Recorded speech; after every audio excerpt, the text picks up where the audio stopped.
La Bible dit que nous devons poursuivre la paix, la chercher et la rechercher. Pourquoi, si vous ne faites pas cela, elle vous échappera? Vous n'avez probablement pas moins que 200 possibilités par semaine pour perdre votre paix. Restez avec nous dans Jouissez de votre vie.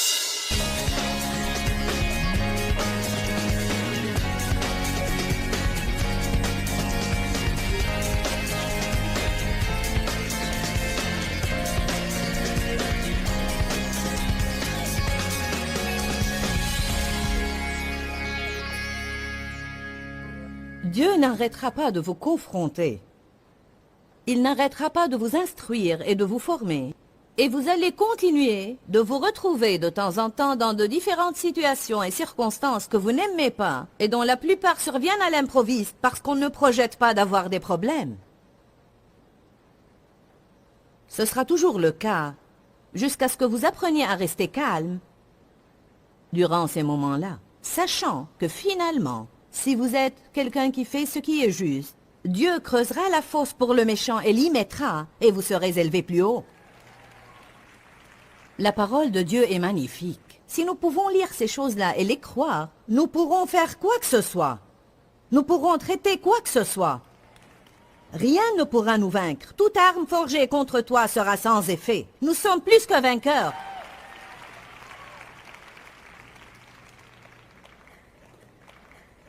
Les gens qui sont dans le monde ne savent pas ce que vous savez. Quand un problème survient, ils n'ont qu'un seul choix, être contrariés. Il n'y a pas d'autre choix pour eux. En fait, ils ne peuvent rien faire qu'être contrariés. Mais nous avons un choix. Nous n'avons pas à être contrariés. Nous pouvons croire que Jésus est dans notre barque. Et bien qu'il nous semble parfois qu'il est endormi, nous pouvons savoir que simplement parce qu'il est présent, quand il est prêt à faire taire le vent se taira sûrement.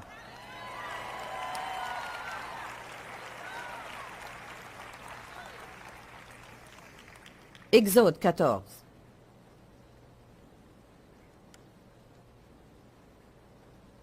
Voici une situation critique. Les Israélites pensaient qu'ils ont reçu le salut et sont délivrés de leur servitude.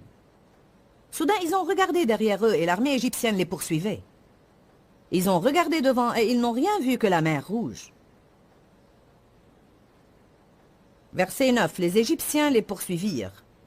Et tous les chevaux, les chars de Pharaon, ses cavaliers et son armée les atteignirent alors qu'ils campaient près de la mer Rouge. Pharaon approchait, les enfants d'Israël levèrent les yeux, et voici les Égyptiens étaient en marche derrière eux.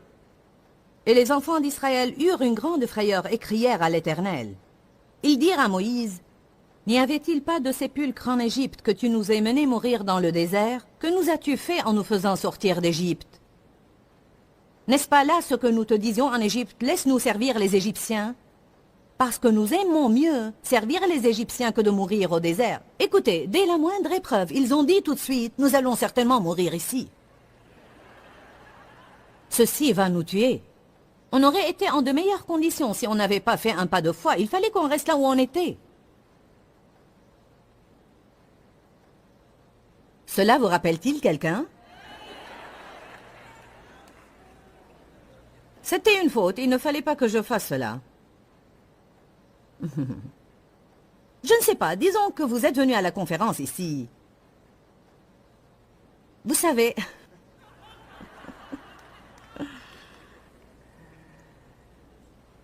Cela ne va pas vous arriver, mais il est arrivé à quelqu'un de venir à une de mes conférences et par la suite, il n'a plus trouvé sa voiture.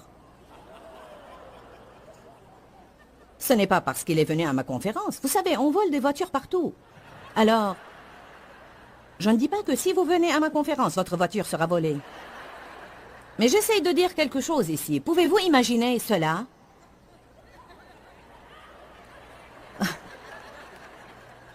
Oh Seigneur, je ne comprends pas cela.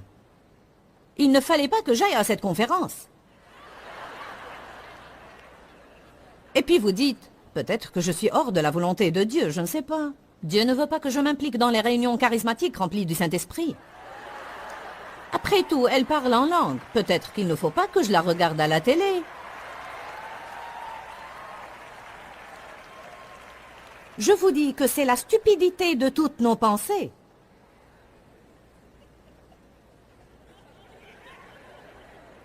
Mais une personne qui est enracinée dans le Seigneur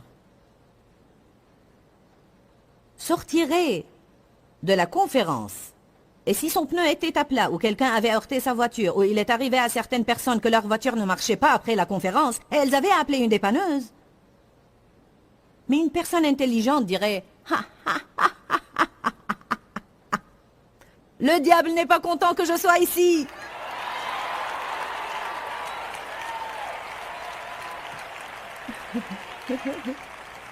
Quand allez-vous comprendre que le diable ne vous dérangera que si vous le dérangez? Il ne s'opposera à nous que quand il est menacé par notre progrès. Si vous étiez dans une église morte et vous étiez semi-mort,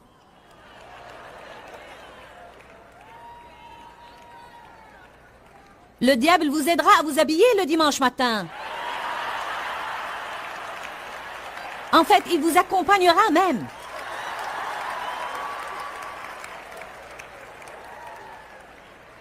Mais je vous assure qu'il n'a aidé personne à venir ici. Probablement vos enfants se sont mal tenus, votre babysitter n'est pas venu, et ceux qui allaient vous accompagner ont renoncé à venir. Vous vous sentiez mal, vous ne trouviez pas les clés de la voiture. Vous avez été bloqué dans un bouchon et vous étiez tenté de retourner chez vous. Avec toute occasion survient une opposition. Paul a dit, Dieu m'a ouvert une grande porte d'un accès efficace et les adversaires sont nombreux. Allez, quand allons-nous nous réveiller? Dites à celui qui est à côté de vous, réveille-toi.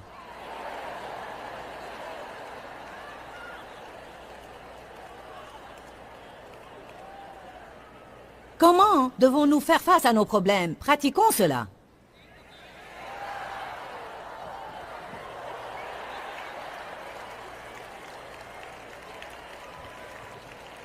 Et vous qui venez d'allumer votre télévision, quand un problème survient, vous devez le secouer. Quand le diable vous ment, ne déclarez pas ce qu'il vous dit par votre bouche, mais quand Dieu parle, vous dites ce que vous avez à l'esprit et vous déclarez ce qu'il dit.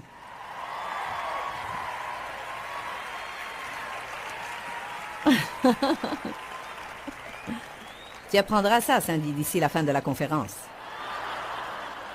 Elle dit en bas, comment fait-elle cela? Exode 14. Verset 13. Moïse répondit au peuple, ne craignez rien, restez en place, restez fermes et confiants et regardez la délivrance que l'Éternel va vous accorder en ce jour, car les Égyptiens que vous voyez aujourd'hui, vous ne les verrez plus jamais. Faites attention au verset 14, écoutez. L'Éternel combattra pour vous, et vous, vous n'aurez qu'à rester tranquille et en paix. J'ai une part et Dieu a une part. Le monde dit, si vous avez un problème, vous n'êtes pas responsable si vous ne vous en inquiétez pas. Mais Dieu dit, ne vous souciez pas. Prenez votre responsabilité, mais ne vous souciez pas. Les gens gardent les soucis et se déchargent de la responsabilité. C'est la vérité. Ma part est de garder ma paix. Dieu ne va pas faire ça. Il me donnera la capacité de le faire. Mais j'ai à prendre la décision que je ne vais pas être contrarié. Je refuse d'être contrarié. Une des façons qui nous rend contrariés de plus en plus, c'est parler.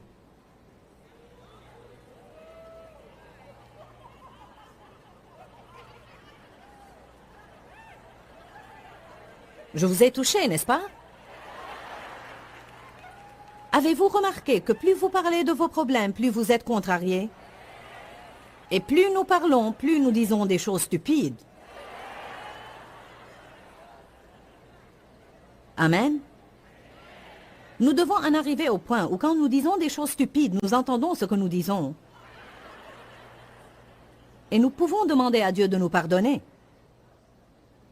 Je sais très bien cela, j'enseigne ces choses-là, et je me suis entendu dire des stupidités à mon fils au téléphone ce matin. C'est ce que je me suis entendu dire. Certains ont besoin d'entendre les choses qu'ils disent, car ils les disent comme ça.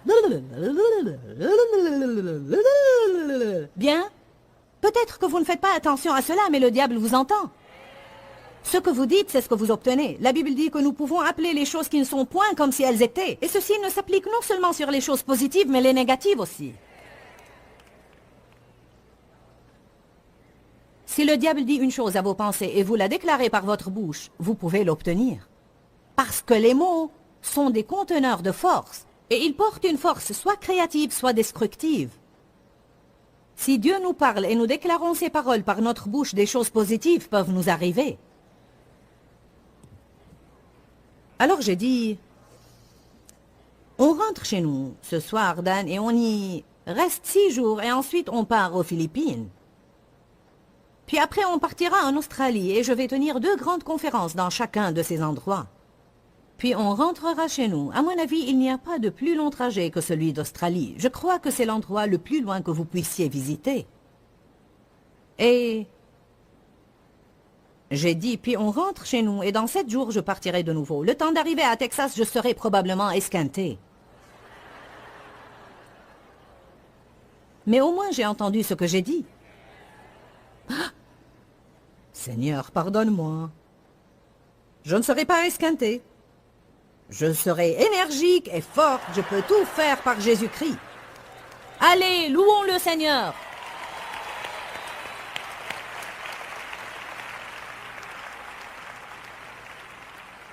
Aucun homme ne peut dompter la langue.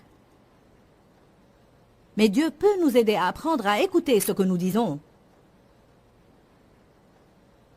Et quand nous commettons une erreur, nous pouvons reformuler et changer nos phrases. Dites, je dois garder ma paix. Psaume 34, 14. On a lu cela hier. Nous n'allons pas ouvrir nos livres, mais la Bible dit que nous devons poursuivre la paix, la chercher et la rechercher. Pourquoi, si vous ne faites pas cela, elle vous échappera?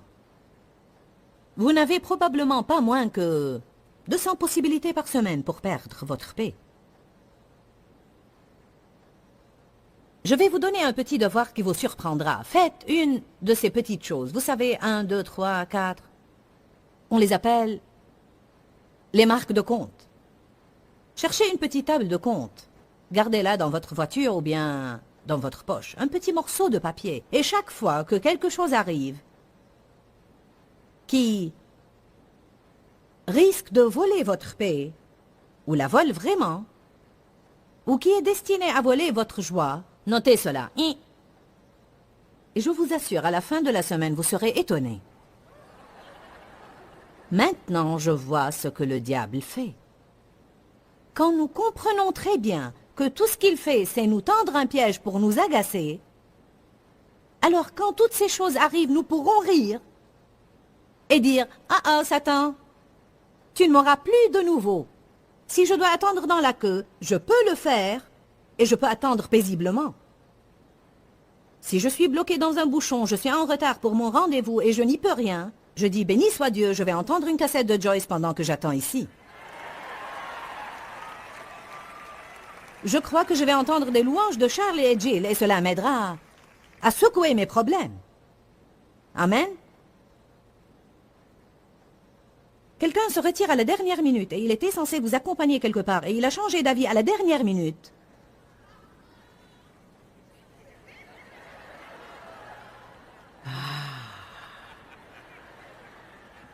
Je suis capable de m'adapter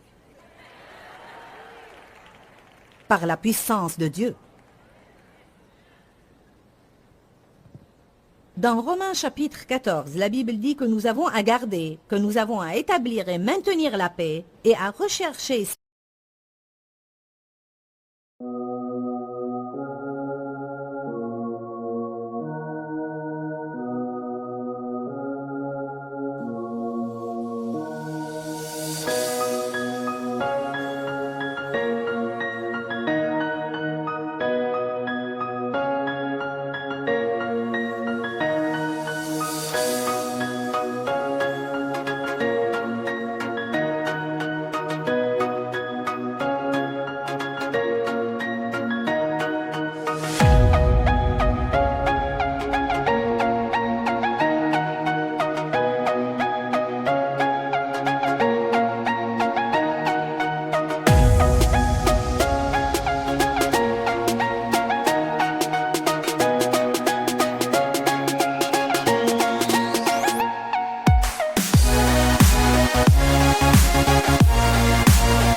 ceux qui contribuent à maintenir la paix. Et il est écrit, si vous voulez être une personne qui vit selon la paix, vous avez à être prêt à vous adapter aux gens et aux choses. J'ai découvert que les choses ne vont pas toujours changer pour moi, alors parfois j'ai à changer moi-même.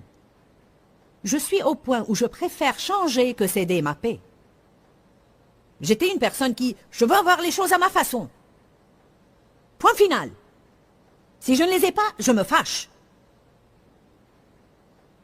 Personne d'entre vous n'est comme ça, n'est-ce pas? Finalement, j'en avais marre du mal à l'estomac, au cou et au dos, et de visiter le médecin et de l'entendre me dire « c'est le stress ». Je lui disais « ce n'est pas le stress ». Tu me rends stressé en me disant que c'est le stress.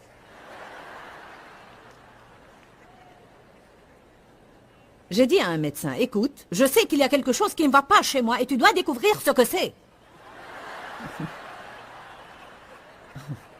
C'est vrai que j'avais un problème, mais ce n'était pas un problème physique. Je piquais beaucoup de crises par jour et ceci détruisait ma santé. Car quoi qu'il se passait, j'étais hors de moi.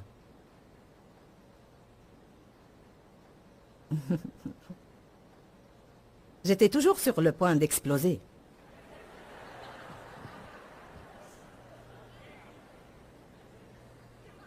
Tous les soirs, devant la table de dîner, tous les soirs, quelqu'un renversait quelque chose.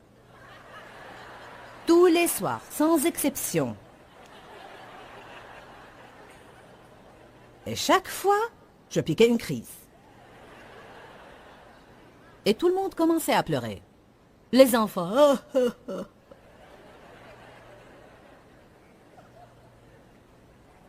Les enfants renversaient le lait et il s'écoulait en dessous des bols. Et quand on renverse quelque chose, on essaie de l'essuyer avant qu'il ne pénètre dans les fissures de la table. Car le lait tourné se mélange avec les autres saletés.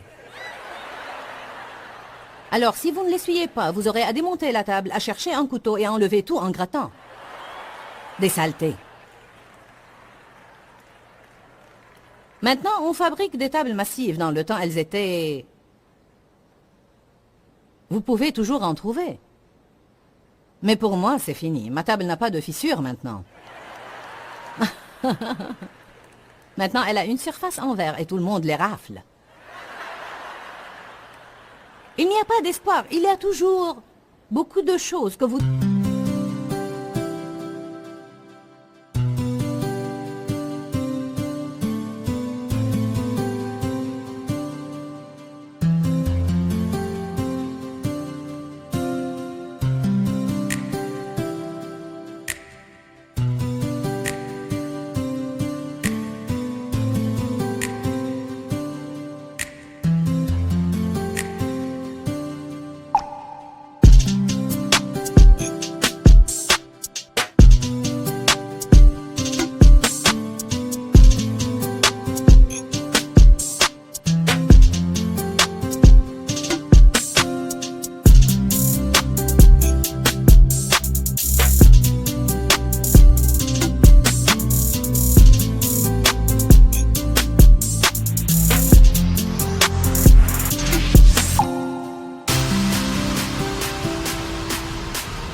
devez supporter dans la vie.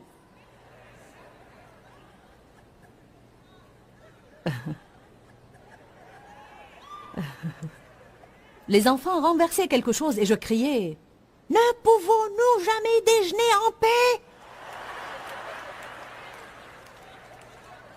Sans me rendre compte qu'on aurait pu manger en paix si j'avais tout simplement essuyé la table et gardé ma bouche close. Alors, si vous vous êtes jamais demandé « Ne pouvons-nous jamais manger en paix ?» je vous dis « Taisez-vous pour avoir la paix ».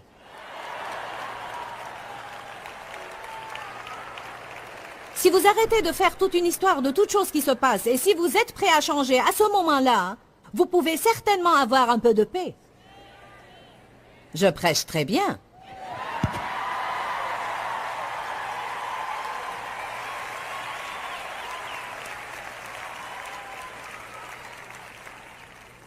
Dieu merci.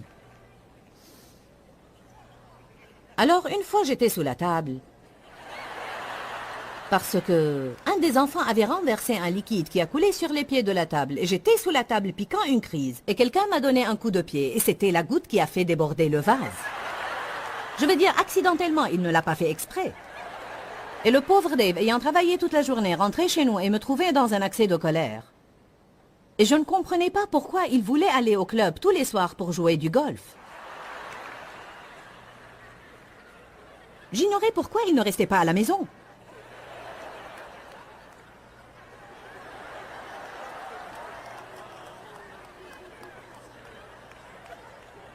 Ton mari ne reste pas à la maison car tu es enquiquinante. Peut-être, peut-être tu ne l'es pas, mais peut-être.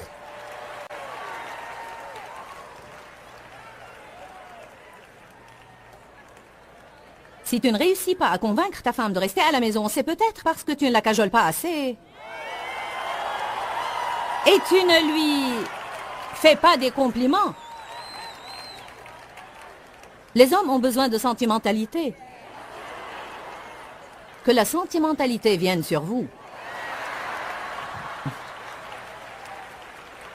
Les hommes disent ces choses sentimentales, je ne vais pas les faire, vous savez. Alors vous n'êtes pas intelligent. J'étais sous la table piquant une crise. Tous les soirs, chacun renverse quelque chose sur la table, sur les chaises.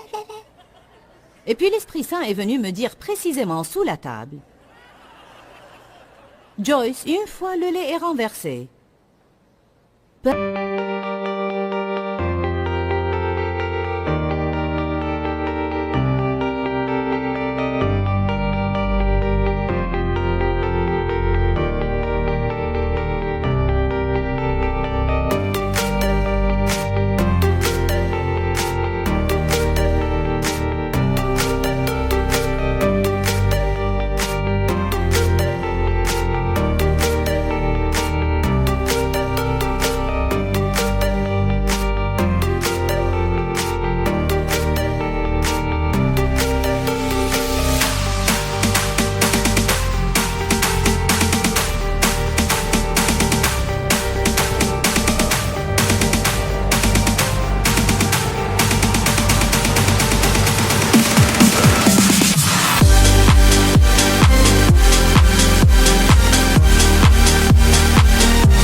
importe combien tu te mets en colère, tu ne pourras pas faire en sorte que le lait se retire des pieds de la table et rentre dans le verre.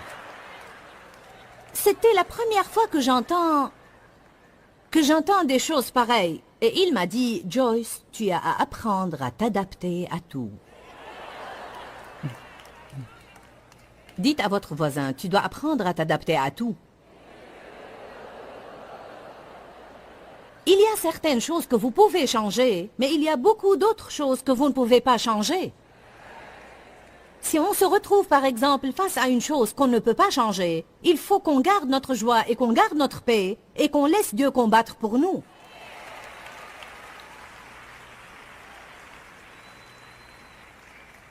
Jean 14, 27 dans la Bible amplifiée dit « Je vous laisse ma propre paix. Je vous donne ma propre paix. Je ne vous donne pas comme le monde donne, mais c'est ma propre paix que je vous donne et que je vous laisse. » La Bible amplifiée dit « Ne vous laissez plus être contrariés et agités, c'est-à-dire ne vous permettez plus d'être contrariés. » Amen. J'avais à contempler cela pendant des années, parce que j'étais convaincue que je n'y pouvais rien. Je n'y peux rien, Seigneur. Je ne veux pas agir de cette façon, mais je n'y peux rien, je n'y peux rien, je n'y peux rien. C'est une excuse tirée de votre sac d'excuses. Le diable vous dit, vous n'y pouvez rien, alors vous dites, je n'y peux rien, je n'y peux rien, je n'y peux rien. Amen. Mais la Bible dit, nous avons la maîtrise de soi. Le fruit de l'esprit est maîtrise de soi. Cela veut dire que je peux me contrôler. Je n'ai pas à permettre au diable de me contrôler. Je ne dois pas laisser libre cours aux émotions non contenues. Je peux toujours me contrôler. Ne dites pas tout le temps, « Oh, je n'y peux rien. Si je mange un morceau de biscuit, je dois manger une dizaine. » Non, tu ne dois pas. Non, tu ne dois pas. Si tu ne peux pas vaincre un biscuit, alors pourquoi essayes-tu de chasser les démons?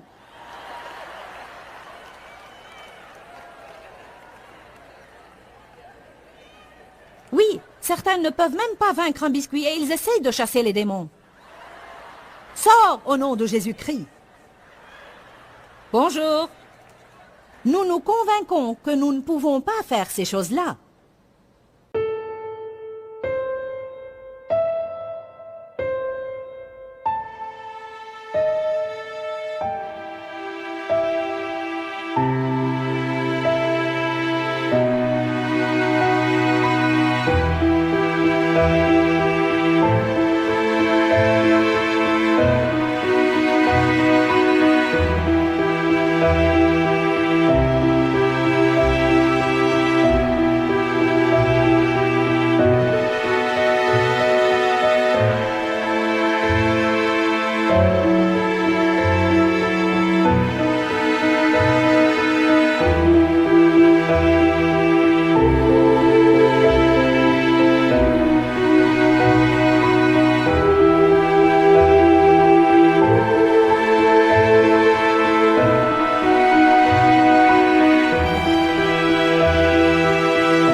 Nous nous convainquons nous-mêmes.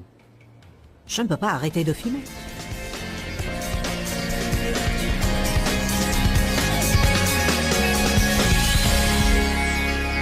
À mon mon avis, la vie ne mérite même pas d'être vécue si je ne vais pas jouir de la paix et de la sérénité dans ma vie. En réalité, j'ai découvert que la paix ne va pas être présente accidentellement. Je dois rechercher la paix et je dois m'agripper à ma paix. Je crois que si je fais cela, j'accomplirai alors de plus en plus la volonté de Dieu pour ma vie. Tout le monde veut savoir quelle est la volonté de Dieu pour eux. Nous voulons tous rechercher la volonté de Dieu et nous voulons nous assurer que nous accomplissons le but de Dieu dans notre vie. Mais je crois que beaucoup de gens sont la plupart des fois vexés du fait qu'ils n'arrivent pas à entendre la voix de Dieu.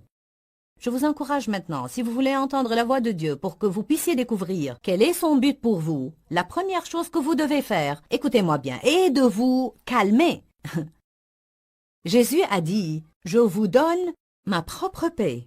Non comme le monde donne, mais je vous donne ma paix à moi. » Écoutez-moi bien, j'ai une parole dite entendue pour vous aujourd'hui. Je crois que certains d'entre vous demandent une parole à Dieu. Nous aimons toujours recevoir une promesse. Cela ne signifie pas nécessairement qu'elle ne peut pas être une parole tirée d'ici, que Dieu rend vivante dans notre cœur. Dieu m'a mis cette écriture à cœur pour que je conclue avec aujourd'hui. Exode 14. L'Éternel combattra pour vous, et vous gardez votre paix et restez dans le repos. Vous dites, Seigneur, quand le combat va se terminer? Je vous dis aujourd'hui, quand vous gardez votre paix. Quand vous devenez calme et vous entrez dans le repos de Dieu, vous verrez Dieu combattre pour vous comme personne ne pourrait jamais combattre pour vous. Je vous dis, je crois que les ennemis que vous avez vus aujourd'hui, vous ne les reverrez plus car le Seigneur des armées combat pour vous. Gardez votre paix. Il y a une puissance dans la paix. Que Dieu vous bénisse. Dis-leur que je les aime. Dans ce livret, Joyce Meyer donne une révélation de l'amour de Dieu pour nous. Pour obtenir ce livret gratuitement, écrivez-nous à Joyce Meyer, boîte postale 40095-6300, Larnaca, Chypre. Ou bien visitez notre site web www.joycemeyer.org/fr.